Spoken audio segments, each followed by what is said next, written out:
me introduce myself. My name is Anas. My name is Leo. My name is Yesi. My name is Teguh. My name is Hamzah. I have the I my size is as big as Hamza.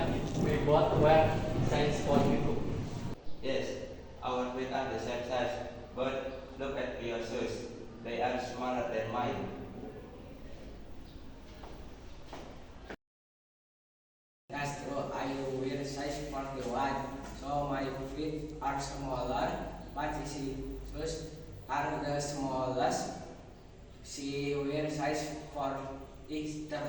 I have the smaller front hair, but the book horse look bigger than Anas. I wear size 43. So to summarize, the size is the smaller, mine is the biggest. Thank you for watching this video.